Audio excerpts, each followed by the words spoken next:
Upon your return home, Your Majesties, I know that you will convey the Australian people's well wishes to the Princess of Wales.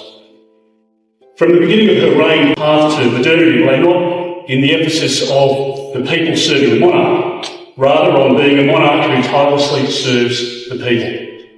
I acknowledge that her dedication to duty carries on in the Royal House of Windsor. Secret weapon. This isn't just a story about handshakes or splashy headlines. It's a story about how one woman's resilience, poise, and unwavering presence can bridge oceans, repair fractured relationships, and even move a king to tears of quiet pride. As we rewind and examine the lead-up to this historic moment, it becomes clear how Catherine's personal journey wove seamlessly into the fabric of international diplomacy. She proves yet again that true power doesn't always roar, it radiates. It's in the gestures, the listening, the patience, and the quiet influence that can rewrite history. To fully grasp the magnitude of this unprecedented parliamentary pledge, we need to dig into the rich soil of UK-Australia relations, a tapestry threaded with adventure, alliances, rivalry, and the occasional tug of war. Every handshake, every smile, and every word now carries weight that could resonate for decades. Let's flash back to the early 2020s, when the world was still emerging from the long, shadowy grip of a pandemic, and the UK was navigating a post-Brexit landscape, scanning every horizon for allies it could truly rely on. Enter Australia, a vast, sun-drenched land brimming with resources, strategically perched in the Indo-Pacific, and suddenly positioned as a natural partner for Britain's ambitious plans. The AUKUS Pact, unveiled in 2021, was the first major stitch in a trilateral defence alliance binding the UK, Australia, and the US together, a shield against mounting geopolitical storms that threatened global stability. This wasn't just words on paper. We're talking nuclear-powered submarines cutting through oceans, cutting-edge technology sharing, and promises of new jobs and fortified security. It was a vision of unity, a front standing strong against uncertainty, and a pact designed to reassure allies and intimidate rivals. But by 2025, the first cracks began to show. Rumours started circulating through corridors of power in Canberra and London alike, whispers suggesting that Australia might be yearning for greater autonomy. Some insiders even hinted at the old Republican sentiments quietly simmering since the failed 1999 referendum, raising eyebrows across the diplomatic spectrum. The stage was set for tension, uncertainty, and unexpected turns. What began as a grand alliance now teetered on the edge of reinvention, and all eyes were on the subtle forces that could either stabilise the bond or pull it apart. King Charles's visit to Australia just months earlier, in October 2024, had been nothing short of a masterclass in diplomacy. Every word, every gesture carefully measured, showcasing his deep affection for the nation. He acknowledged the ongoing Republic debate with a soft, "It's up to you," while shining a spotlight on shared battles against climate change, reminding Australians of the ties that bind, yet honouring their independence. The crowds were enthusiastic, waving flags and cheering, but behind the scenes, polls painted a more ambivalent picture.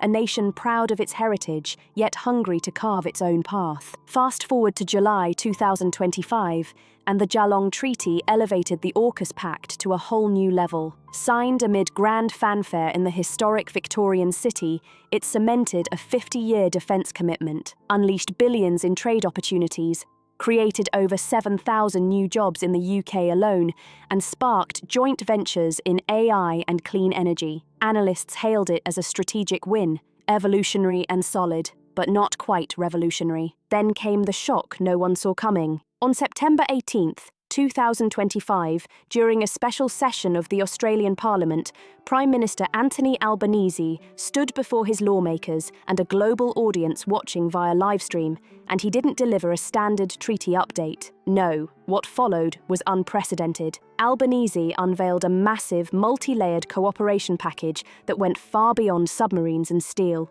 Imagine joint mental health initiatives inspired by Australia's pioneering youth resilience programs, co-funded environmental restoration projects protecting both the Great Barrier Reef and UK coastlines, and even cultural exchanges blending Indigenous Australian wisdom with British heritage preservation. It was bold, it was visionary, and it turned what many expected to be another routine diplomatic announcement into a historic, headline-grabbing moment. The value of this historic package is staggering. Over £15 billion in mutual investments projected over the next decade, with immediate pledges for cutting-edge tech transfers that could slash carbon emissions by a remarkable 20% in critical sectors. The Australian Parliament erupted in thunderous applause, but the real shockwave travelled all the way to London. Diplomats who had been bracing for slow, incremental progress were caught completely off guard. This isn't just cooperation, one senior Foreign Office source confided to The Times. It's a lifeline, a daring leap that redefines what the Commonwealth can mean in the 21st century. And yet, amid the ovation, Prime Minister Albanese paused, his voice softening, radiating warmth and respect. He credited a single, remarkable conversation with a figure whose influence reaches further than any treaty ink ever could: Princess Catherine. That acknowledgement sent royal watchers into overdrive, transforming what was already a historic policy pivot into a personal triumph for the princess. Her quiet power, her ability to listen, inspire, and guide had shifted the course of diplomacy itself. So, how did we arrive at this extraordinary moment? The path leads directly back to Catherine's own battles, the personal challenges, the moments of quiet determination, and her emergence as a global beacon of empathy. Her presence resonated across hemispheres, turning conversations into action and influence into real-world impact. This isn't just a story of treaties or politics, it's a testament to the subtle but unstoppable power of one woman shaping history from behind the scenes. No story of modern royal influence is complete without zooming in on Princess Catherine's truly extraordinary year, a chapter that reads like a testament to human spirit intertwined with quiet, masterful statecraft. Cast your mind back to early 2024, when the world collectively held its breath as news spread of her abdominal surgery, followed by the gut-wrenching revelation of a cancer diagnosis. Preventive chemotherapy forced her to step back from royal duties,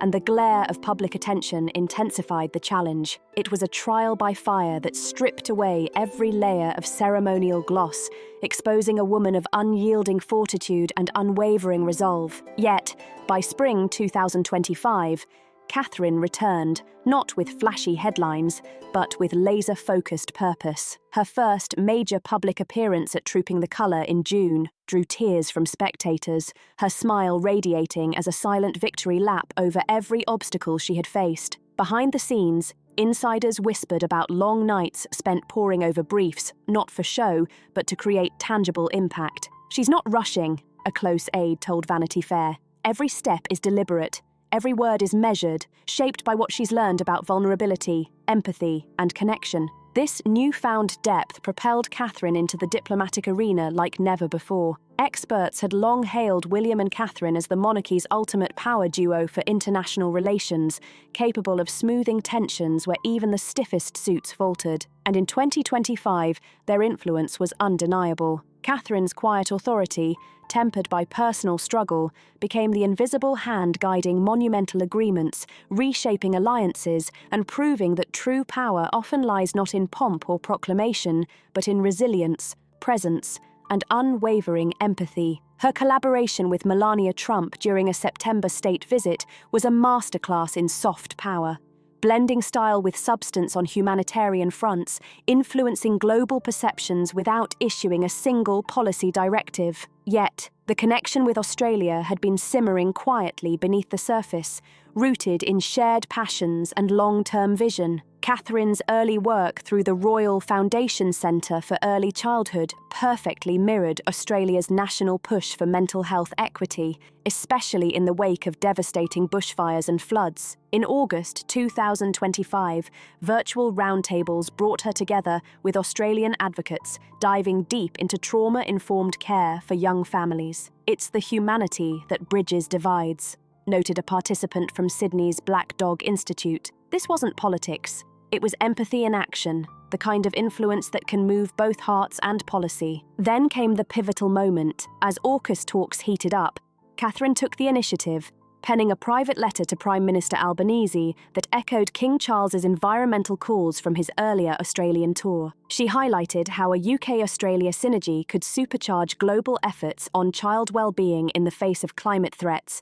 drawing heartfelt parallels to her own family's grounding in nature. This was quiet diplomacy at its most potent, subtle, strategic, and impossible to ignore. Unprecedented access to Australia's rare earth minerals for UK green tech manufacturing. Co-developed AI platforms designed to predict and mitigate natural disasters, from Aussie wildfires to British floods. And the crown jewel, a bilateral mental health innovation fund, seeded with £500 million each, targeting youth programmes that fuse Catherine's hands-on ethos with Down Under's resilience initiatives. Parliamentarians gasped. Opposition leaders nodded in rare unity. The gallery erupted in cheers. But the real mic drop. Albanese's tribute. His voice steady, his eyes gleaming, he declared, "This vision owes much to a conversation that reminded us why alliances endure." Princess Catherine's insights on nurturing the next generation amid global challenges have inspired us to think bigger,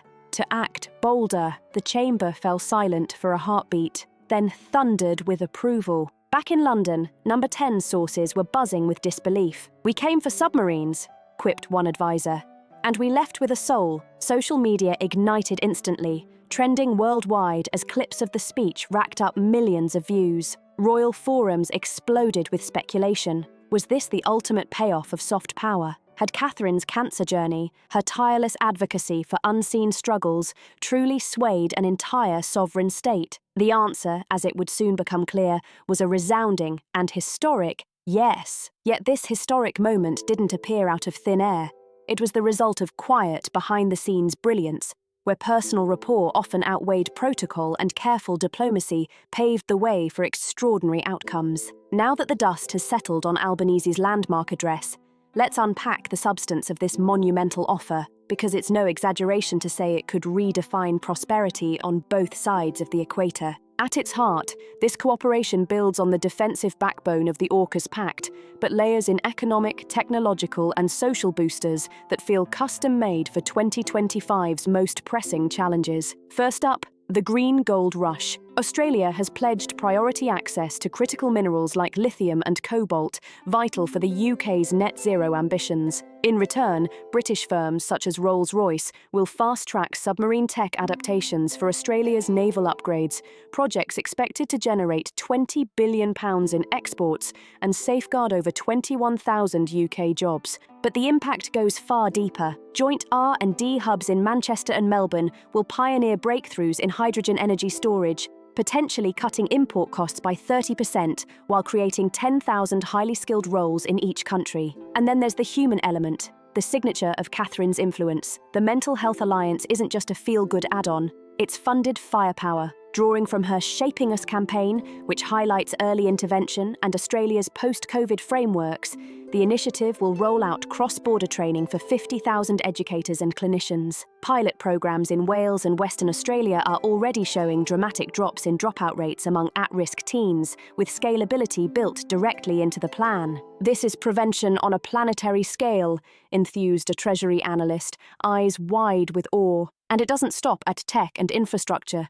Cultural infusions are woven directly into the plan. Indigenous-led art exchanges will fund UK museums, while British archives digitise Aboriginal histories, making them accessible to the world. Then there's the TAB, a shared £2 billion fund over 5 years, with expected returns measured not just in cash, but in healthier workforces, thriving tourism, and long-term societal resilience. Critics may call it ambitious, but backers point to the early successes of the Geelong Treaty, the 7,000 jobs unlocked since July alone, and argue this is just the beginning. Yet what makes this moment truly unprecedented isn't only the scale, though that's staggering, it's the intimacy. The way personal well-being, human resilience, and empathy have been threaded into national strategy. Sources close to the talks reveal that Albanese's team studied Catherine's speeches meticulously, even her 2024 Christmas message on resilience, adapting her words into actionable policy language.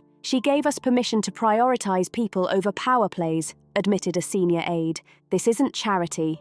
It's strategic symbiosis, where Australia's resource strength meets the UK's innovation edge, all under a banner of mutual uplift. As one CBRA veteran summed it up, "We've traded rivals for relatives." And the markets are taking notice. Ripples are already shaking stock indices, with the FTSE jumping 2 points overnight. The combination of human-centered strategy and hard economic gains has created a perfect storm, one that could redefine how nations collaborate in the 21st century. The gains feel tangible, almost electric. Yet beneath these bold headlines lies a story of subtle, masterful navigation, one where Princess Catherine's influence emerged as the ultimate icebreaker. Peel back the layers of this transcontinental triumph, and you see Catherine not as a headline grabber, but as the quiet architect whose threads of empathy wove it all together. Her impact began subtly, in the hushed corridors of virtual diplomacy. After her recovery, Catherine's calendar filled not with galas or ceremonial appearances,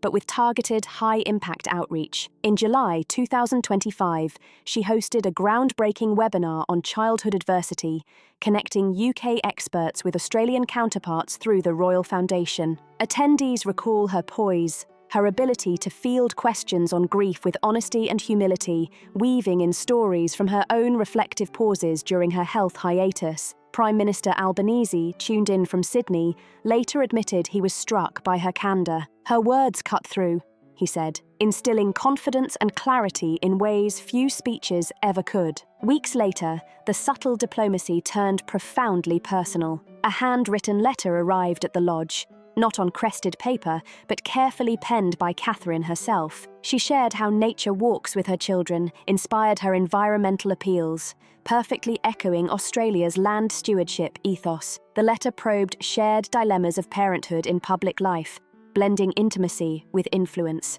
Albanese responded in kind, inviting her input on youth mental health initiatives amid Pacific tensions. Here, policy met humanity, and a quiet royal touch helped transform global strategy into a profoundly human endeavour. Their dialogue through August focused sharply on AUKUS's blind spots. How could defence pacts protect hearts as well as harbours? Catherine proposed integrating resilience modules into military and youth training programmes, drawing on lessons from her 2023 visits to Ukraine and the human toll of war on families. "Duty demands we safeguard hearts as much as harbours," she wrote, and insiders say her words struck a deep chord with Albanese, whose government had recently faced intense scrutiny over youth suicide rates following devastating floods. By September, her ideas were threaded through draft briefs, eventually shaping the social core of the parliamentary packages. There was no quid pro quo. Royals don't operate that way. It was pure, earned soft power, the kind that has earned William and Catherine accolades as diplomacy's ultimate dynamic duo. Royal watchers and experts amplified the buzz, calling her the bridge builder whose quiet popularity in Australia now rivals, and in some cases surpasses, that of even the most lauded royal tours. Yet humility defined her influence. When palace press officers were asked about her role, they deferred, saying, "The princess is honoured by the recognition, but credits the collaborative spirit of all involved." That modesty only magnified her sway, converting skeptics into supporters. In a world where influence is often loud and performative, Catherine's is a whisper that echoes, proving that real catalysis comes from genuine connection, not command. And it reached the highest echelons, moving a monarch to unprecedented candour. In the gilded quiet of Buckingham Palace, where the whispers of history linger in every corridor, King Charles found himself unusually at a loss for the formal flourish that usually defines his reign. The news from Canberra landed like a balm on the morning of September 19th, 2025, the day after Albanese's historic address. Advisors buzzed with briefings, yet Charles, ever the attuned patriarch, fixated on one line, the nod to his daughter-in-law. Sources close to the sovereign describe a man visibly moved, eyes misting as he absorbed the transcript over morning tea. "She's done more in a letter than legions of envoys," he reportedly murmured to a trusted aide. By evening, a private missive was en route to Adelaide Cottage, where Catherine and William were unwinding after school runs. Delivered by a trusted courier, it was quintessential Charles, eloquent, affectionate, and threaded with his signature poetic reflections on gardens and goodwill. "My dear Catherine," it began, "in an age of clamour, Your voice has sown seeds of unity that bloom across seas. Know that your grace not only strengthens our bonds, but fills this old heart with profound thanks. Insiders describe it as one of his most personal notes since Queen Elizabeth's passing, a nod to the surrogate maternal role Catherine has embraced within the family. Publicly, Charles echoed the sentiment at a low-key Windsor reception days later, toasting Commonwealth kin who remind us of shared souls. Yet the emotion ran deeper. Plagued by his own health struggles, Charles saw in Catherine a mirror of perseverance, her quiet influence a living validation of the monarchy's evolving heart. William has been championing Earthshot tie-ins with Australian innovators, proving that climate action and royal influence can go hand in hand. Republican murmurs may linger, but the numbers speak loudly. 68% of Australians now view the royals more favourably post-event. It's modernisation in motion, tradition tempered with tomorrow's tempo. For King Charles, it's a quiet vindication. For William and Catherine, it's a blueprint for a balanced, forward-looking reign. This saga whispers of a monarchy that is not just enduring, but evolving, building heartfelt bridges, one gesture at a time. So, what do you think? Does Catherine's masterful diplomacy signal a brighter Commonwealth, or is it a delicate dance with destiny? Drop your thoughts in the comments. We read every single one. Hit like if this story tugged at your heartstrings, share with your fellow crown chasers, and subscribe to stay ahead of the next chapter in royal reinvention. Until then, keep your eyes on the waves. The ripples of change are just beginning.